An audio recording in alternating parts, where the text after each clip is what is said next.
The massive crystal palace of Queen Valara stood tall against the purple sky of Zephoria.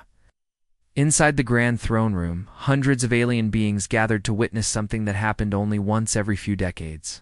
A new species had come to ask for friendship with the mighty Zephyrian Empire. Queen Valara sat on her throne made of living metal that shifted and changed colors as she moved. Her skin was pale blue like morning frost, and her eyes glowed with a soft silver light. She had ruled the Zephyrian Empire for over 2,000 years, and in that time, she had seen many alien races come before her. Most of them failed the test that would decide their fate. The queen looked down at the strange creatures standing before her. They called themselves humans, and they looked nothing like the other aliens she had met. They had no extra arms, no glowing skin, no telepathic abilities. It seemed so ordinary, so simple. Their leader was a man named Jake Morrison, who wore a blue uniform with shiny badges.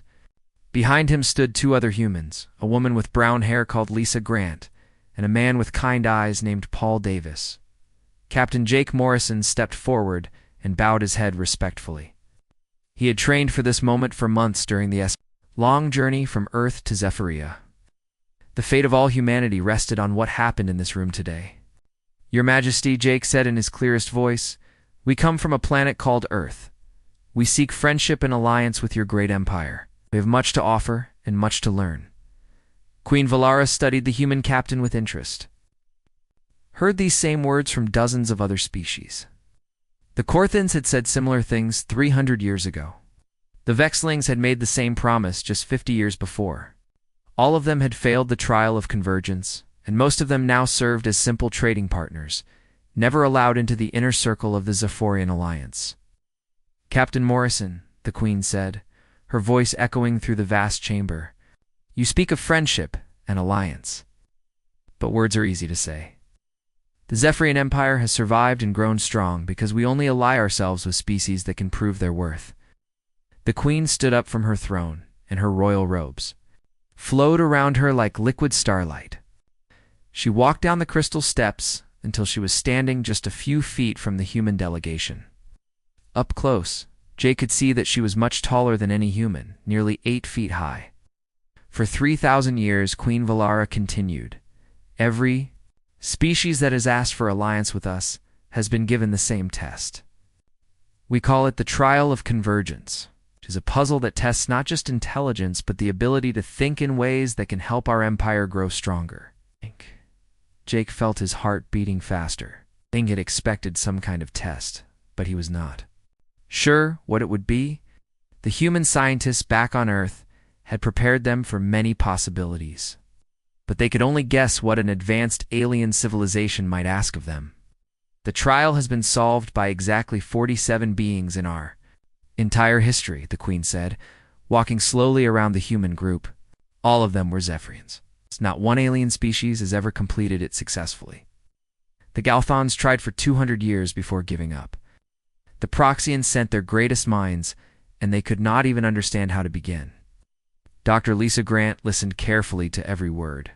As the lead scientist on the human delegation, she knew that any test would likely fall to her. She had 3 degrees in mathematics and had spent her whole life solving complex problems. But hearing about 200 years of failure made her feel very small. The queen returned to her throne and sat down. With a wave of her hand, the air in the center of the room began to shimmer and glow. Slowly, a complex 3-dimensional shape appeared, floating in the space between the queen and the humans. It looked like a combination of geometric forms that twisted and turned in impossible ways. Lines of light connected different parts, and symbols that Jake had never seen before glowed along its edges. This is the trial of convergence, Queen, Valara announced.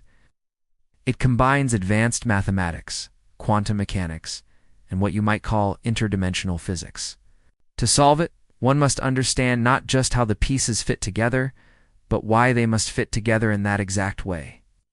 Jake stared at the floating puzzle, hurt his eyes to look at it directly because it seemed to exist in more than 3 dimensions at the same time. He could see Paul Davis stepping back slightly, clearly overwhelmed by what they were facing. The rules are simple, the queen continued. Your species has as much time as you need to solve this puzzle. Weeks, months, years, it does not matter to us. But until it is solved, you cannot be considered for alliance. If you choose to give up, you will be granted basic trading rights, nothing more. The Queen paused and looked directly at Jake.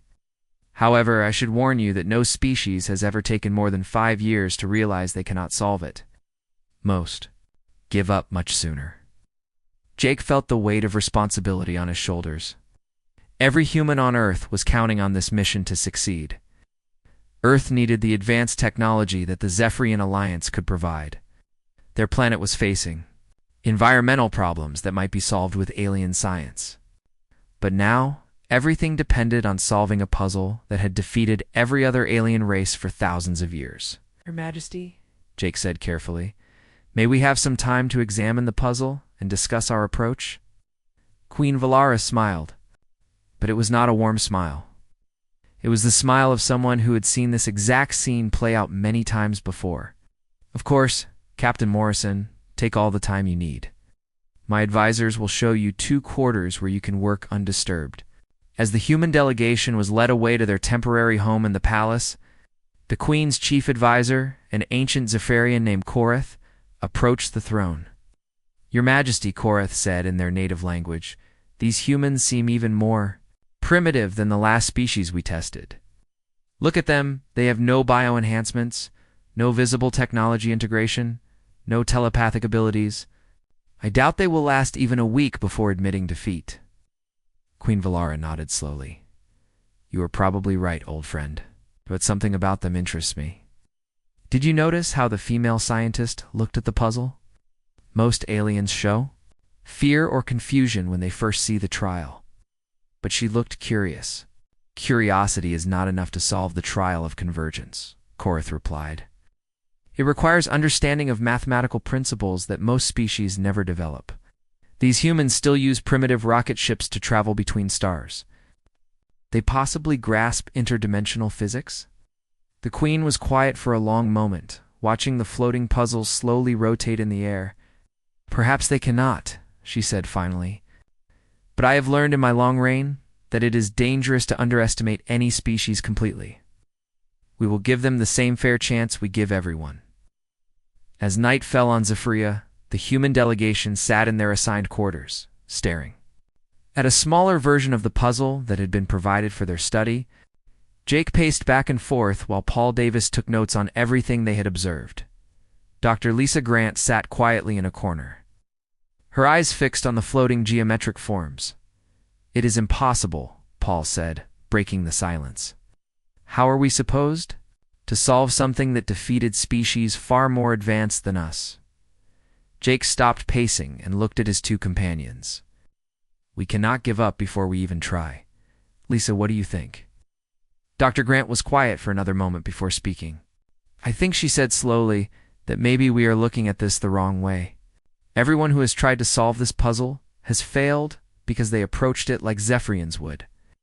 But we are not Zephyrians. She stood up and walked closer to the puzzle. Maybe the reason no one has solved it is because they are all trying to think like the species that created it. But what if the solution requires thinking like someone completely different? Jake felt a small spark of hope. You mean thinking like humans? Lisa nodded, her eyes still studying the complex shapes floating before them, exactly like humans. 3 days had passed since the humans first saw the trial of convergence. In their quarters, Dr. Lisa Grant sat surrounded by papers covered with drawings and numbers. She had been studying the puzzle for hours each day, trying to understand how it worked. Captain Jake Morrison and Paul Davis watched her with growing concern. Lisa, you need to eat something, Jake said, placing a tray of food next to her workspace. You have barely touched your meals since we arrived. Lisa looked up from her work, her eyes tired but still focused. I think I am starting to see something, Jake. This puzzle is not what it appears to be on the surface. Paul Davis leaned closer to look at her drawings. What do you mean? Look at this, Lisa said, pointing to one of her sketches. Everyone who has tried to solve this puzzle has treated it like a mathematical equation. They try to find the exact numerical values that make all the parts work together. But what if it is not about the numbers at all? Jake sat down across from her. Then what is it about? Lisa stood up and walked to the floating puzzle in the center of their room. She moved her hands around it, studying how the different parts connected to each other. When I was a child, I loved jigsaw puzzles. My grandmother gave me one every Christmas, and they got harder each year. At the time I was 12, I was doing puzzles with thousands of pieces. How does that help us here? Paul asked. The thing about jigsaw puzzles, Lisa continued, is that you do not solve them by doing math. You solve them by recognizing patterns. You look at the shapes, the colors, the way the edges fit together. Your brain learns to see connections that are not obvious at first. She walked around the puzzle slowly, examining it from different angles. This trial of convergence looks like advanced mathematics, but what if it is really just a very complex, three-dimensional puzzle? What if the Zephyrians created it based on how their minds work, but it can be solved in a completely different way? Jake felt a spark of excitement. You think you can solve it like a jigsaw puzzle? Not exactly, Lisa said. But I think I can solve it by looking for patterns instead of trying to calculate exact answers. Look here. She pointed to a section of the puzzle where several geometric shapes came together. These pieces remind me of something I have seen before. Paul studied the area she was pointing to. What do they remind you of? Lisa smiled for the first time in days. A Rubik's Cube. I spent most of my teenage years learning to solve those things faster and faster.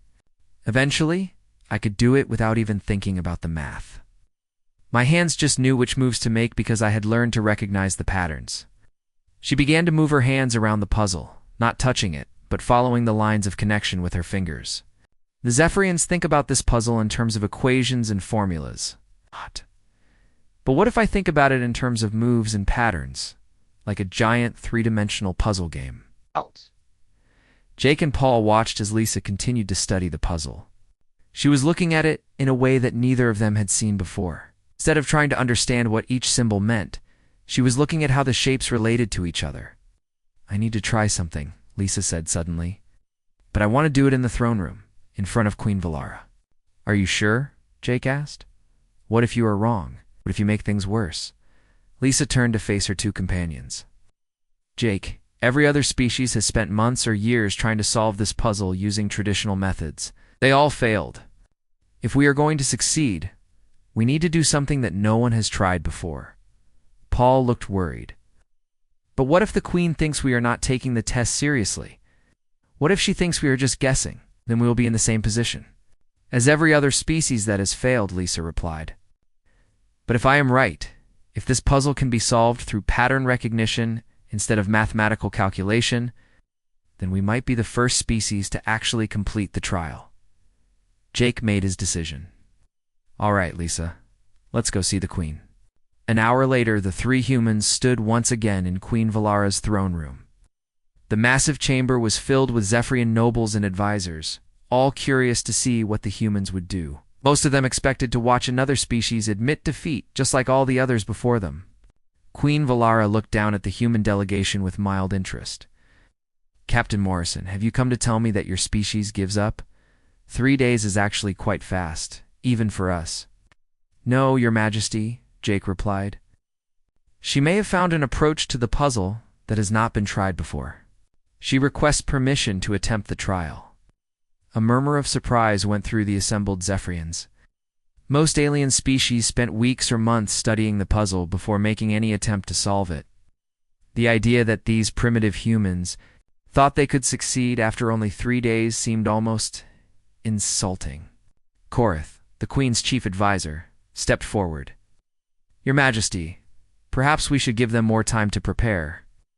It would be unfortunate if they embarrassed themselves by failing too quickly. Queen Valara raised her hand for silence. Grant with her glowing silver eyes. There was something about the human woman that intrigued her. Unlike the other aliens who had stood in this room, Lisa Grant did not look afraid or overwhelmed. She looked determined. Dr. Grant, the Queen, said, "Are you certain you wish to attempt the trial now? You understand that failure will determine your species' fate for generations to come?" Lisa stepped forward and bowed her head respectfully. Your Majesty, I understand the stakes, but I believe that my species may have a different way of looking at problems than the other races who have tried before us.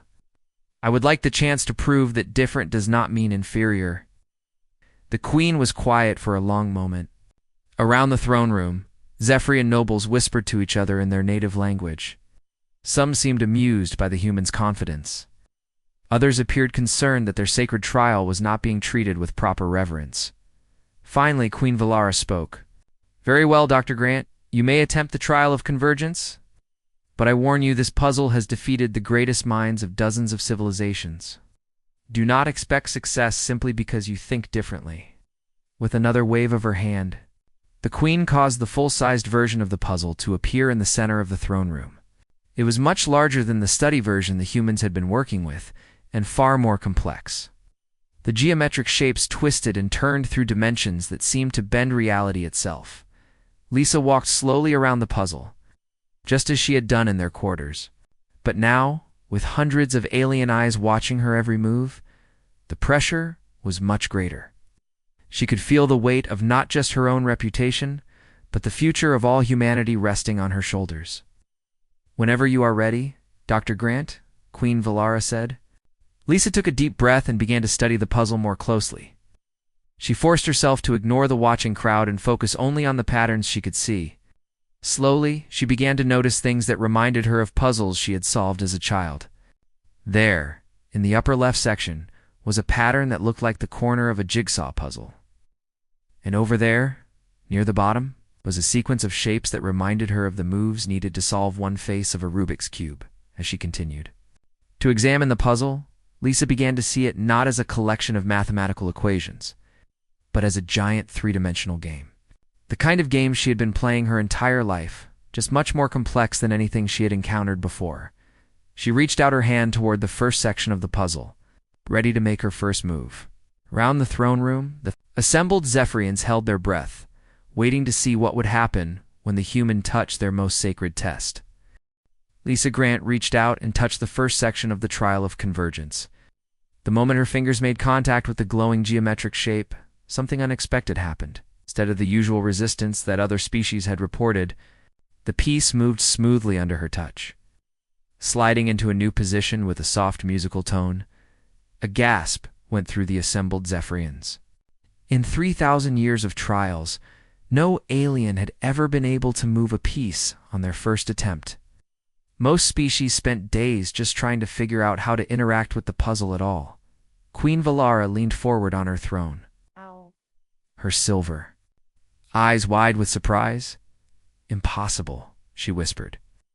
The puzzle accepted her touch immediately. Korith, the ancient advisor, stepped closer to get a better view. "Your Majesty, this has never happened before? Even our own children must study for months before they can make the pieces respond." But Lisa was not paying attention to the shocked voices around her. She was focused entirely on the puzzle, watching how the movement of one piece affected the others. Just as she had expected, moving that first piece had caused several other sections to shift and change. New patterns were emerging, and she could see connections that had not been visible before. She moved to the left side of the puzzle and touched another piece, a triangular shape that reminded her of the corner piece of a jigsaw puzzle. This piece also moved smoothly, rotating into a new position and causing a cascade of changes throughout the entire structure. "She is solving it," someone in the crowd whispered in amazement. Paul Davis watched his colleague work, barely believing what he was seeing. Lisa moved around the puzzle with growing confidence, touching pieces here and there, each movement causing new patterns to emerge. It was like watching someone solve a Rubik's Cube, but on a scale and complexity that defied imagination. Oh. "Is she doing that?" Paul asked Jake quietly. Captain Morrison shook his head in wonder. "I have no idea. But whatever she is doing, it is working." Lisa continued her work, her mind completely absorbed in the patterns she was seeing. Each piece she moved revealed new connections, new relationships between the different parts of the puzzle. It was exactly like the jigsaw puzzles of her childhood, but in 3 dimensions, and with elements that seemed to exist in spaces beyond normal geometry. She found herself thinking about the hours she had spent as a child, sitting at her grandmother's kitchen table, working on puzzle after puzzle. Her grandmother had always said that the secret was not to think too hard about it. but to let your eyes see the patterns that were already there. Trust your instincts, Lisa, her grandmother used to say your brain knows more than you think it does. Now, standing in an alien throne room light years from Earth, Lisa found herself following that same advice. She was not trying to calculate mathematical solutions or understand the physics behind the puzzle. She was simply letting her brain recognize the patterns and make the connections that felt right. Another piece moved into place, and suddenly an entire section of the puzzle lit up with brilliant colors. The watching Zephyrians gasped again, and several of them began talking excitedly in their own language. "What is happening?" Queen Valara demanded, standing up from her throne. Korath consulted a glowing tablet that appeared in his hands. "Majesty, she has just completed the first major section of the trial. The harmonic convergence phase is now active." The queen stared at the human woman who was calmly walking around the puzzle, studying the new patterns that had appeared. "First phase? But that should take months to complete, even for our best scholars." "According to our records," Korath said, his voice filled with disbelief, "the fastest any Zephyrian has ever completed the first phase is 17 days. She has done it in less than an hour." Elisa was unaware of the growing excitement around her. She was completely focused on what the puzzle was showing her now. The first phase had revealed new layers of complexity, but she could see that they followed the same basic principles. It was still about patterns and connections, just with more pieces to work with. She moved to a section that had been locked before, but was now accessible. The shapes here were more complex, with curves and spirals that seemed to twist through dimensions she could not fully understand. But even though they were strange to look at, she could see how they related to each other. "It is like a music box," she said out loud, not realizing she was speaking. "What did she say?" Queen Valara asked. Jake Morrison had heard Lisa's comment. "She said it is like a music box, Your Majesty." The queen looked puzzled. "What is a music box?" "It is a toy from our world," Jake explained. "It plays music when you wind it up. The music comes from a metal cylinder with tiny pins that pluck metal teeth as it turns." Queen Valara considered this explanation. "She sees our sacred trial as a toy." "Not as a toy, Your Majesty," Jake said carefully, "but as something with moving parts that work together to create something beautiful. I think she sees patterns in your puzzle that are similar to things we have on Earth." As if to prove Jake's point, Lisa touched another sequence of pieces, and the puzzle began to emit a soft harmonic sound. The tones grew more complex as she continued to work, creating a kind of alien music that filled the throne room. "The song of convergence," Korath breathed. "She has activated the song of convergence. Your Majesty, this is not possible. The song only plays when someone has truly understood the deeper meaning of the trial." But Lisa was already moving on to the next section. The music had confirmed what she had suspected. This puzzle was not just about solving mathematical equations. It was about creating harmony between different elements, finding the right combinations that made everything work together perfectly. She thought about the symphony orchestra she had played in during college. Each instrument had its own part to play, but the real magic happened when all the parts came together to create something greater than the sum of their individual contributions. This puzzle worked the same way. Another section lit up as she found the right combination of moves. Then another. Patterns were becoming clearer now, and she could see how the different phases of the puzzle built upon each other. It was like climbing a mountain. Each level gave her a better view of the overall structure. "She is in the third phase now," Korath reported to the queen, his voice barely above a whisper. "Oh, the dimensional synthesis phase.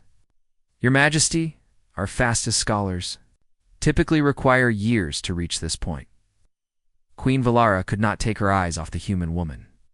Lisa Grant moved with a confidence and grace that seemed impossible for someone encountering Zephyrian technology for the first time.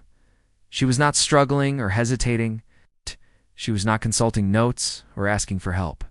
She was simply solving the puzzle as if it were the most natural thing in the world. "How long has she been working?" the queen asked. Korath checked his tablet again. 2 hours and 17 minutes, Your Majesty." The throne room had grown completely silent, except for the musical tones coming from the puzzle. Every Zephyrian present was watching in amazement as Lisa continued to work her way through challenges that had defeated the greatest minds of dozens of civilizations. Paul? Davis looked at his watch and then at Jake Morrison. She is really doing it, isn't she? He whispered. Jake nodded, still hardly believing what he was seeing. She is not just solving it, she is making it look easy. Lisa paused for a moment, stepping back to look at the puzzle from a distance. She could see that she was getting close to something important. Patterns were almost complete, and she could feel that the final solution was within reach. But she wanted to make sure she understood what came next before she proceeded. She walked slowly around the puzzle one more time, studying the remaining locked sections. There were only a few pieces left to move, but she could tell that these final moves would be the most critical. One wrong choice could undo all the progress she had made. Taking a deep breath, Lisa prepared to make the moves that would either complete the trial of convergence or reveal that her approach had been wrong. All along, Lisa Grant stood before the final section of the trial of convergence. The puzzle had changed dramatically over the past 3 hours. What had started as a collection of floating geometric shapes was now a magnificent structure of light and sound, pulsing with energy that seemed to come from another dimension entirely. Only 3 pieces remained unmoved. But Lisa could see that these were not ordinary pieces like the others she had worked with. These final elements seemed to contain the essence of the entire puzzle. They glowed brighter than the rest, and when she looked at them directly, they seemed to shift and change before her eyes. Queen Valara had moved from her throne to stand closer to the puzzle. She had never seen the trial of convergence progress this far. Even the most gifted Zephyrians in their history had taken weeks to reach this final stage, and many had failed here, unable to understand what the last pieces represented. Dr. Grant, the Queen said softly, you have already achieved what no alien species has ever accomplished. If you choose to stop now, your people will still be granted full alliance status. Lisa looked up at the tall alien queen. Thank you, Your Majesty, but I can see the solution and know how to complete it. Korath stepped forward, his ancient face filled with concern. Human, you must understand what you are attempting. Those final pieces are not just parts of a puzzle. They represent the fundamental forces that hold our understanding of the universe together. One wrong move could destroy everything you have built. Lisa nodded respectfully to the old advisor. I understand the risk. But I also understand the pattern. These 3 pieces are not separate elements. They are 3 parts of one complete idea. She walked around the final section, studying the 3 glowing pieces from every angle. To the watching Zephyrians, they looked like complex mathematical symbols representing advanced concepts in physics and dimensional theory.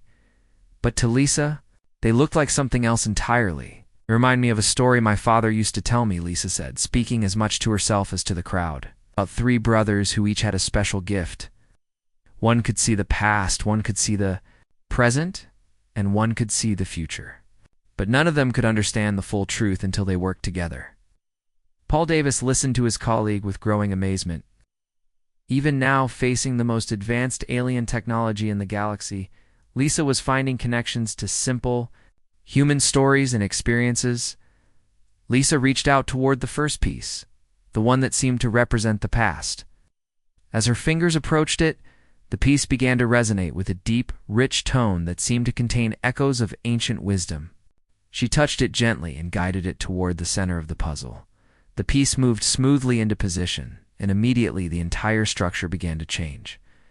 Colors that had no names in any human language flowed through the geometric patterns. The musical tones grew deeper and more complex, creating harmonies that seemed to speak directly to the soul.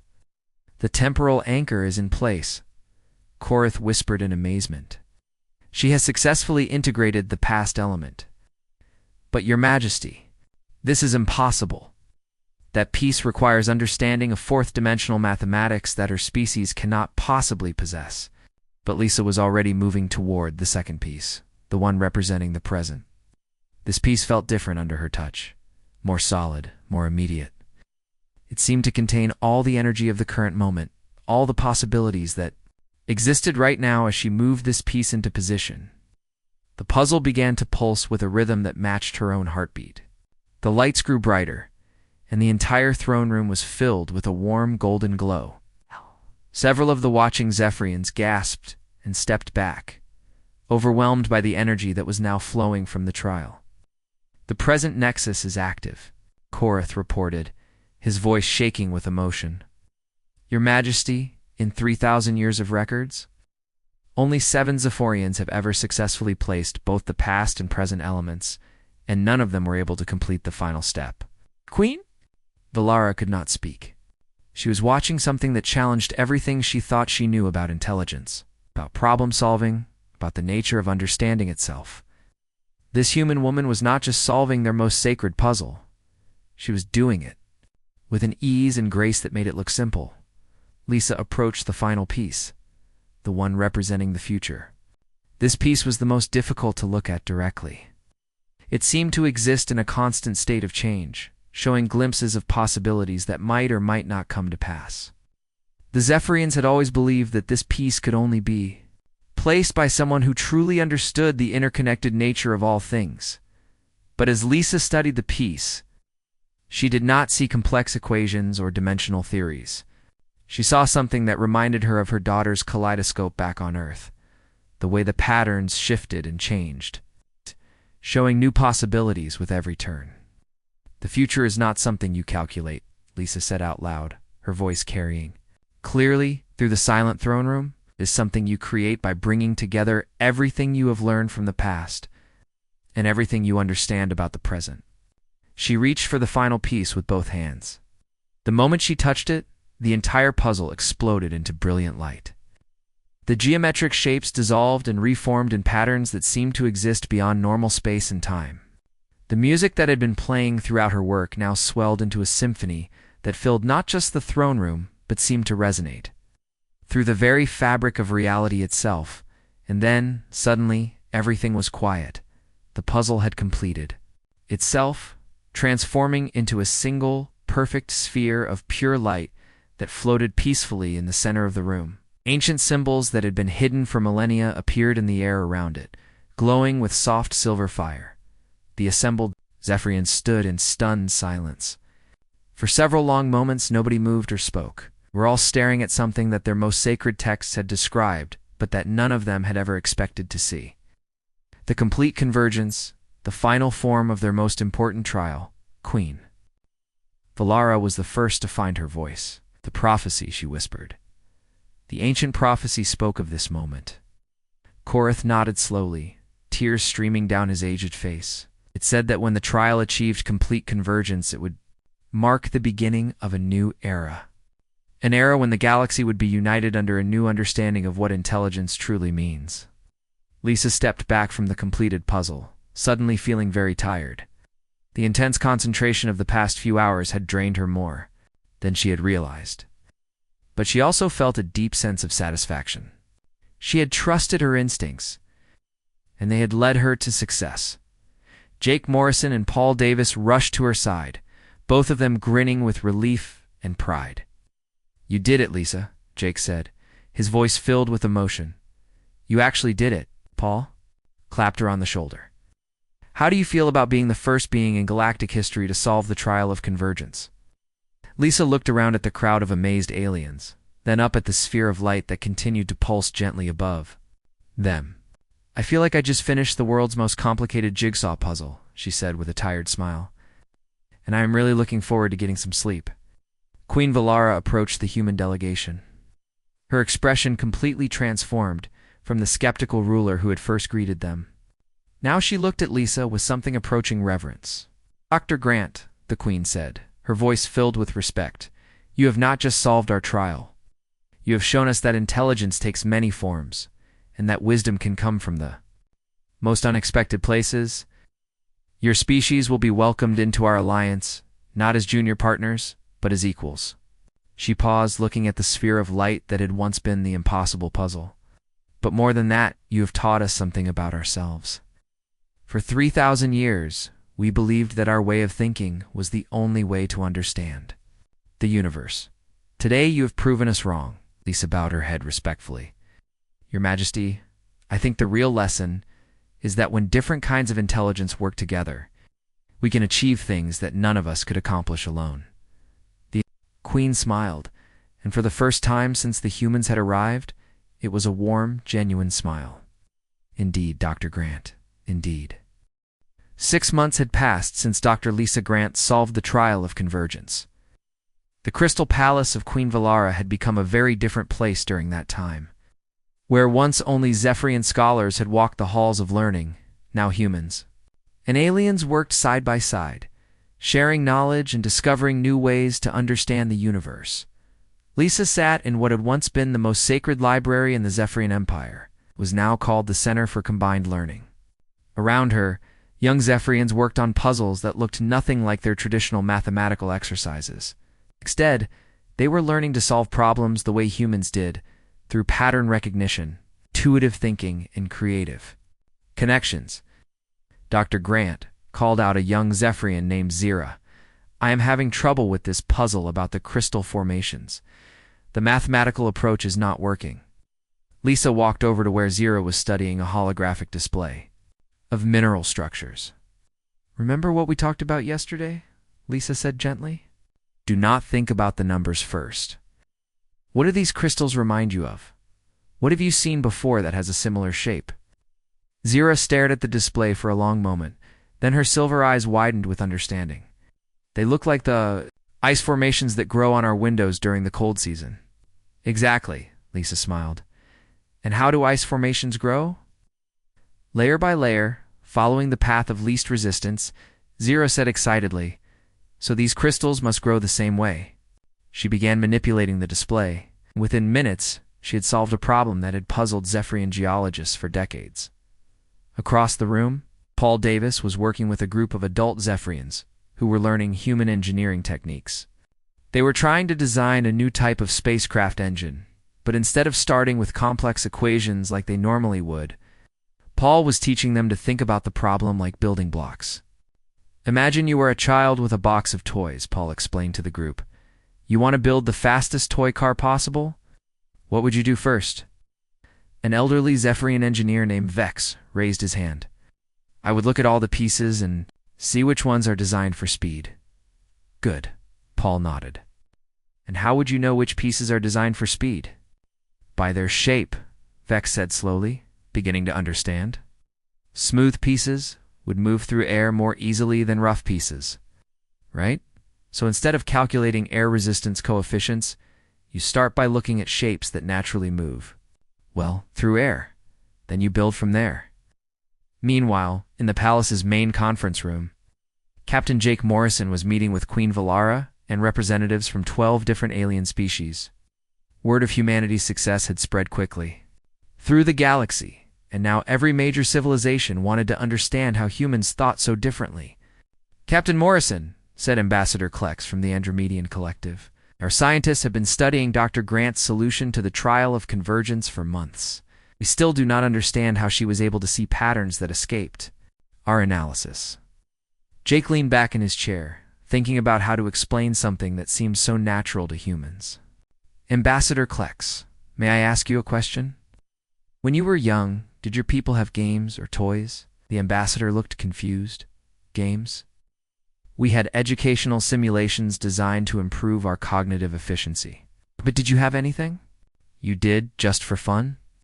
Anything that did not have a specific learning goal?" Several of the alien representatives looked at each other uncertainly. The concept of doing something purely for enjoyment seemed foreign to most of them. Queen Valara spoke up. "I think Captain Morrison is trying to explain that human children learn differently than our children do. They learn through play, through experimentation, through making mistakes and trying again." "Exactly, Your Majesty," Jake said. "When Lisa was solving your puzzle, she was not trying to prove she was smart or show off her knowledge. She was playing with it, like a child, with a new toy. That playful attitude allowed her to see possibilities that a more serious analytical approach might miss." Ambassador Klex made notes on his electronic tablet. "This play concept, could it be taught to other species?" "You're already trying," Queen Valara replied. "The results have been remarkable. Our own people are solving problems faster and finding more creative solutions when they use human-style thinking. In another part of the palace, Lisa was having a very different kind of meeting. She sat across from Queen Valara in the Queen's private study, a much smaller and more comfortable room than the Grand Throne Chamber. "Lisa," the Queen said, using the informal name she had adopted for the human scientist, "I must admit something. To you, when your ship first arrived, I thought humanity was the most primitive species we had ever encountered." Lisa smiled. "Not blame you for thinking that, Your Majesty. Compared to your technology, we probably do seem quite basic. But that is exactly the point," Queen Valara continued. "We measure intelligence by how advanced someone's technology is, or how complex their mathematics can be. We never considered that there might be other kinds of intelligence that are just as valuable." The Queen stood up and walked to a window that looked out over her capital city. "Do you know what has happened since you solved the trial?" "I have heard some reports," Lisa said, "but I would like to hear your perspective." "Innovation," the Queen said simply. "For the first time in centuries, my people are making breakthroughs in fields that had been stagnant for generations. Our artists are creating new forms of beauty. Our engineers are designing machines that work better than anything we have built before. Our children are learning faster and with more joy than we ever thought possible." She turned back to face Lisa. "All because you showed us that thinking like a child playing with toys can be just as powerful as thinking like a scholar studying ancient texts." Lisa felt a warmth in her chest that had nothing to do with the alien sun shining through the window. "Your Majesty, I think the real breakthrough is not that humans think differently. It is that you were wise enough to recognize the value in that difference." "Perhaps," the Queen said with a smile, "but I have another question for you. What do you think will happen when other human ships arrive? When more of your people come to learn from us and teach us in return?" Lisa had been thinking about that question for weeks. Earth had already sent word that several more ships were being prepared for the journey to Zephyria. Some would bring scientists and engineers to learn alien technology. Others would bring teachers and artists to share human culture. "I think," Lisa said carefully, "that the galaxy is about to become a much more interesting place." 3 days later, Lisa stood once again in the great throne room where she had first encountered the trial of convergence. But now, the room looked completely different. The floating puzzle was gone, replaced by a new symbol, a sphere of light that represented the unity between different forms of intelligence. Around the room, beings from dozens of different species worked together on projects that would have been impossible before. Humans taught aliens to think creatively, while aliens taught humans about advanced sciences that Earth was centuries away from discovering. Captain Jake Morrison approached Lisa as she watched the busy scene. "The transport ship arrived this morning," he told her. "They are asking if you want to return to Earth or stay here and continue your work." Lisa thought about her home planet, about her family and friends who were waiting to hear about her adventures. But she also thought about Zero and the other young Zephyrians, who were just beginning to discover the joy of learning through play. She thought about the research projects that were only half finished and the new discoveries that were waiting to be made. "I think," she said finally, "that I will stay a little longer. There is still so much work to do here." Jake nodded, not surprised by her decision. "And what about the future? Do you see happening next?" Lisa looked around the throne room, watching humans and aliens working together with an ease that would have seemed impossible just months before. "I see a galaxy where different kinds of intelligence are not just tolerated, but celebrated. Where a human child's curiosity is considered just as valuable as an alien scholar's expertise." Paused, thinking about the sphere of light that now floated where the impossible puzzle used to be. "I see a future where the best solutions come not from one species trying to be the smartest, but from all species working together, each contributing their own unique way of understanding the world." Paul Davis joined them, his face bright with excitement. "Lisa, you have to see what we just discovered. The Andromedians have a traditional puzzle that they have been trying to solve for centuries. But when we applied your pattern recognition approach to it, you solved it?" Lisa asked. "Better than that," Paul grinned. "We found 17 different solutions, each one revealing a new aspect of their culture that they had never understood." Before, Lisa laughed, feeling the same joy she had felt as a child completing her first jigsaw puzzle. Then I think our work here is just beginning. As the three humans stood together in the alien palace, surrounded by beings from across the galaxy, they knew they were witnessing the start of something extraordinary. Not just an alliance between species, but a new way of thinking about intelligence. Itself, the galaxy would never be the same again.